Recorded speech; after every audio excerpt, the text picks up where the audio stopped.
मुकदमे का फैसला दिया था, जजमेंट में सुप्रीम कोर्ट ने कहा था, अंग्रेजी में कहता हूं कि सुप्रीम कोर्ट ने कहा था कि it is an egregious violation of rule of law, और सुप्रीम कोर्ट ने यह भी कहा था कि ये calculated of destroying a public place of worship. अब मैं ये समझने से कासिर हूं कि अगर सुप्रीम कोर्ट ये कहता है कि egregious violation of rule of law, तो क्या कोई जादू से मस्जिद को शहीद कर दिया गया था 6 दिसंबर को?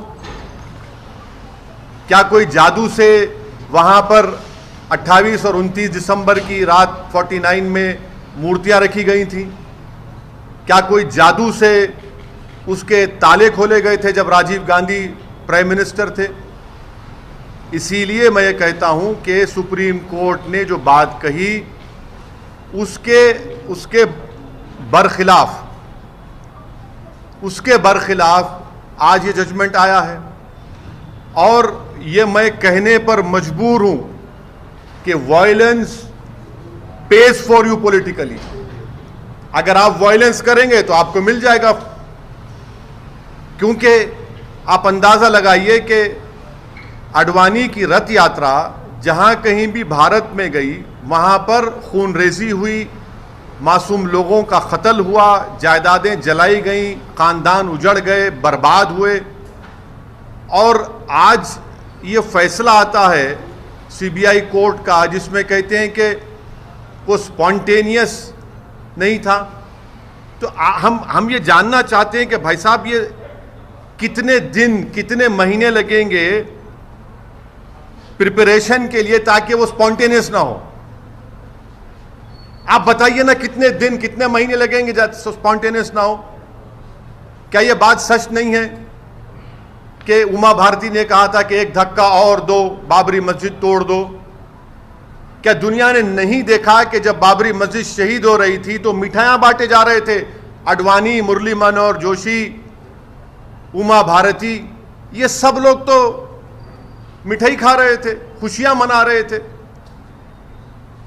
कैसा ये फैसले पे आज आप आ जाते हैं? आप आखिर पैगाम क्या देना चाह रहे? आप पैगाम क्या देना चाह रहे? पैगाम यही मिल रहा है कि वायलेंस पेज, मास वायलेंस पेज।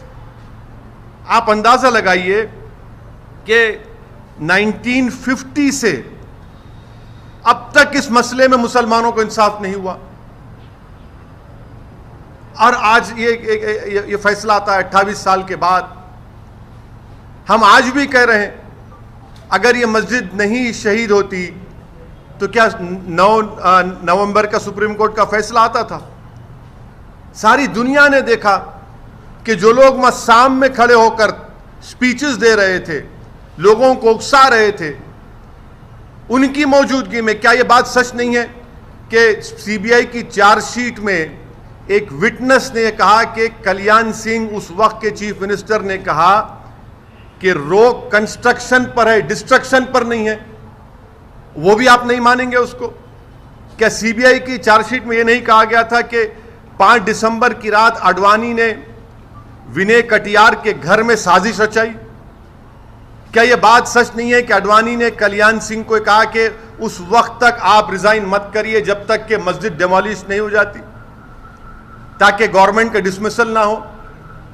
क्या बीजेपी की सरकार उस वक्त की जाकर सुप्रीम कोर्ट को वादा नहीं किया था कि हम मस्जिद को बचाएंगे? यह फैसला, मुझे कहना पड़ेगा कि यह judgement satisfies the collective consciousness of Hindutva and its followers and its ideology. ये जजमेंट का यही है। किसने तोड़ा फिर मस्जिद? फिर हम पूछना चाहते हैं, जब 6 दिसंबर 1992 को मस्जिद शहीद हुई थी, उस वक्त मैंने अपने आप को एक हेल्पलेस महसूस किया। मैंने अपने आप को अपने लिए एक ह्यूमिलिएशन समझा कि मैं अपनी एक शर्म महसूस हुई कि मैं अपनी मस्जिद को बचा नहीं सक रहा हूं, और आज आप ऐसा फैसला देते हैं। तो फिर आखिर इतना सब जो इन्वेस्टिगेशन हुआ, कैसा क्या हुआ? एक और बात आपको समझने की जरूरत है कि आडवाणी को हाईएस्ट सिविलियन अवार्ड दिया गया बीजेपी गवर्नमेंट तरफ से, एक्यूज हैं। तभी हमने कहा था कि देखो, मैं प्रेस कॉन्फ्रेंस में कहा था कि अडवाणी को ये हाईएस्ट सिविलियन अवार्ड दिया जा रहा है। आज उसका नतीजा हम देख रहे हैं। उमा भारती, अच्छा आप एक और आदमी का नाम ले लीजिए, हिंदुस्तान टाइम्स में आया कि भगवान गोयल कोर्ट के बाहर कह रहा है, कोर्ट के बाहर फैसला देने से पहले कोर्ट के बाहर कह रहा है कि हां मैं एडमिट करता हूं कि मैंने डेमोलिशन में हिस्सा लिया। वो बीजेपी में उस वक्त का नॉर्थ इंडिया का शिवसेना का चीफ था, कोर्ट के बाहर कह रहा है और कोर्ट में जाकर कोर्ट बरी कर देता है उन लोगों को। तो ये मेरे लिए बहैसियत एक भारत के मुसलमान के लिए, जो मैं 6 दिसंबर 1992 को जो मुझे एक ह्यूमिलिएशन और बेबसी जो मैं महसूस किया था, आज मैं वही महसूस कर रहा हूं। इंसाफ नहीं हुआ इस मसले में, इंसाफ नहीं हुआ इस मसले में। जिन लोगों के इशारे पर, जिन लोगों की मौजूदगी में, जिनके तकारीर के जुमलों पर ये वायलेंस, तशद्दुद हुआ, क्रिमिनल एक्ट जिसको सुप्रीम कोर्ट ने कहा, आज वो पूरे के पूरे बरी हो गए। अब मुझे ये नहीं मालूम कि सीबीआई अपनी इंडिपेंडेंस को बरकरार रखने के लिए अपील करेगा या नहीं करेगा, और मुझे यह भी नहीं मालूम कि अगर अपील करेंगे तो कितना टाइम लगेगा अपील की सुनवाई के लिए। मगर अपील करना चाहिए। यह नाइंसाफी पर मबनी है, बिल्कुल नाइंसाफी पर मबनी है। इसको कोई भी सही सोचने वाला भारत का शहरी इसको सवाल करेगा कि भाई ये क्या इंसाफ हो रहा है, क्या ये इंसाफ हुआ? हरगिज़ इंसाफ नहीं हुआ। सारी दुनिया जानती है, सब जानते हैं कि बीजेपी, आरएसएस, विश्व हिंदू परिषद, शिवसेना, इन तमाम की मौजूदगी में और साथ ही साथ कांग्रेस पार्टी, इसकी जड़ कांग्रेस पार्टी है। इनकी हुकूमत में मूर्तियां रखी गई, इन्हीं की हुकूमत में राजीव गांधी ने ताले खुलवाए, शिलान्यास किया। इन्हीं की हुकूमत थी कांग्रेस की जब मस्जिद शहीद हुई, और आज ये फैसला आता है। इसीलिए मैं मानता हूं कि ये हमारी भारत की अदालत की तारीख का एक काला दिन है। सर, ये भी आप हमेशा कानून को मानते हैं, हमेशा कोर्ट जो है, कोर्ट में सुप्रीम होते हैं, उसकी बहुत इज्जत करते हैं, लेकिन जैसे नतीजा ऐसा अगेंस्ट में आता है तो आप कोर्ट को भी ये कर देते हैं, क्यों सर? नहीं, कोर्ट, देखिए सुप्रीम कोर्ट का फैसला आखिरी होता है, ये तो फैसला आखिरी नहीं ना। और कोर्ट के फैसले को नहीं के खिलाफ या उससे डिसएग्री करना कोई कंटेम्प्ट नहीं है। मैं तो आपको तमाम दलाइल दे रहा हूं, ये तमाम दलाइल दे रहा हूं। जजेस भी सब देखे होंगे ना सर? क्या? वही तो हम कह रहे हैं ना, ये देख के कैसा फैसला दिया आप, वही तो हम पूछ रहे हैं। वही तो हम कह रहे हैं कि आप ही की चार्जशीट में आप ये लिख रहे हैं कि कल्याण सिंह ने कहा कि रोक कंस्ट्रक्शन पर है, डिस्ट्रक्शन पर नहीं है। उमा भारती ने कहा कि एक धक्का और दो। अडवाणी को, मुरली मनोहर जोशी को, उमा भारती को, बाल ठाकरे को, राजीव गांधी को शोहरत कैसे मिली पॉलिटिक्स में भारत में? इसी वजह से मिली ना। इनको पॉलिटिक्स में अगर शोहरत मिली, सत्ता मिली, कैसे मिली? इसी वजह से तो मिली कि आपने हमारी मस्जिद के ताले खुलवाए, मूर्तियां रखी और हमारी मस्जिद को शहीद किया आपने। इसीलिए तो आप होम मिनिस्टर बन गए, इसीलिए तो आप गंगा की सफाई के मिनिस्टर बन गए, इसीलिए तो आप एचआरडी के मिनिस्टर बन गए, इसीलिए तो आप कल्याण सिंह गवर्नर बने। भाई आपने मुझे खत्म करके मेरी बर्बादी के ऊपर आपने अपना सियासी महल तामीर किया, और आज आपको क्लीन चिट दिया जा रहा है। आज आपको क्लीन चिट दिया जा रहा है, यह अफसोसनाक बात है। तो आगे क्या करने का विचार है सर? आगे अब यह देखना है कि सीबीआई अपनी इंडिपेंडेंस को बरकरार रखने के लिए अपील करेगी या नहीं करेगी।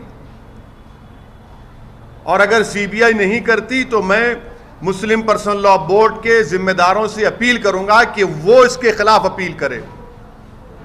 फैसला आता है और लॉ मिनिस्टर अडवाणी के घर को पहुंच जाते हैं। आप बताइए क्या पैगाम दे रहे हैं आप उन लोगों को जो भारत की खूबसूरती को मानते हैं, इंसाफ को मानते हैं? क्या पैगाम दे रहे हैं उन मीडिया के लोगों को जिन्होंने अपनी जानों को खतरे में डालकर कोर्ट में जाकर बयान दिया, उन पुलिस के ओहदेदारों पर जो अडवाणी के सिक्योरिटी में थे? उन्होंने कहा कि हां, यह तमाम प्री प्लान था। क्या कोई जादू हुआ था क्या उस दिन? फिर किसने किया मेरी मस्जिद को शहीद? बताइए ना आप। मैं जानना चाहता हूं मेरी मस्जिद को शहीद किसने किया फिर? अगर मुरली मनोहर जोशी, अडवाणी, कल्याण सिंह, बाल ठाकरे, ये 32 अक्यूज, विनय कटियार, जिसमें नरसिम्हा राव भी शामिल है, कांग्रेस पार्टी, राजीव गांधी, इनकी हुकूमत शामिल, किसने किया फिर? बताइए ना। इंसाफ होगा या नहीं होगा, हमको बताइए आप। या इसी तरह हम अपने आंसू बहाते रहें? जमहूरियत को मजबूत करना जरूरी है, इंसाफ को मजबूत करना जरूरी है, मगर यह फैसला आता है। आचार्य धर्मेंद्र दास ये कहते हैं कि ये अभी तो जानकी है, काशी मथुरा बाकी है, जहां जहां इस तरह के दाग हैं उनको जल्द हटाया जाएगा। आप क्या कहेंगे सर? मैं क्या कह सकता हूं सर? आप अपने टीवी प्रोग्राम पर बोलिए कि रात में 9 बजे एक प्रोग्राम कर लो, इनके बयान पर कर लो ना। आप तो वो भी नहीं करना चाहते, करिए ना। आज आपने बाबरी मस्जिद की डेमोलिशन में जिन लोगों पर क्रिमिनल केस था उनको एक्सोनरेट करके आपने उनको पैगाम दिया है कि चलो आगे चलो, काशी और मथुरा को जो करना है करो, हम तुम्हारो क्लीन चिट देते जाएंगे। जहां तुम्हारी आस्था का मामला आएगा हम उस पर तुमको मदद करते जाएंगे। तुम ठहरो, तुम अंदर घुसकर उसमें ईदगाह में अब दोबारा मूर्ति रख दो, हम तुमको दे देंगे वो। यही तो हो रहा है ना। आप अंदाजा लगाइए रूल ऑफ लॉ फिर क्या होगा। रूल ऑफ लॉ इससे क्या होगा? सुप्रीम कोर्ट ने कहा non egregious violation of rule of law. तो क्या रूल ऑफ लॉ का वायलेशन नहीं हुआ? सुप्रीम कोर्ट ने कहा calculated act of destroying a public place of worship, और आप कहते हैं कि स्पॉन्टेनिटी नहीं थी। फिर क्या होगा? श्री कृष्णा कमीशन मुंबई में, उसका इंसाफ नहीं हुआ। अरे कितने कितने वाकयात जहां पर फसादात हुए मुसलमानों के लिए, दलितों को इंसाफ होता ही नहीं है। और आजकल आज शाम से आप सुनेंगे कि ये जो बड़े बड़े ज्ञानी लोग हैं, लुक अहेड, भूल जाइए, आगे बढ़िए। अरे आगे कैसे बढ़ेंगे हम? आगे कैसे बढ़ेंगे? सारी दुनिया की आंखों के सामने 6 दिसंबर को मस्जिद को शहीद किया गया, डेमोलिशन किया गया। मैं भूल जाऊं? क्या क्या भूलूं? बताओ मेरे से आप। कितने मेरे बर्बादी के दास्ताने फसाने तुम्हारे सामने रखूं ताकि तुम्हारे इस कलेजे में जो अगर दिल है तो उसको धड़कन हो, उसको तुम मेरी तकलीफ को महसूस कर सको। क्या पैगाम दे रहे हैं आप इस फैसले से? हम उम्मीद करते हैं कि सीबीआई अपनी इंडिपेंडेंस के लिए अपील करेगा। मुझे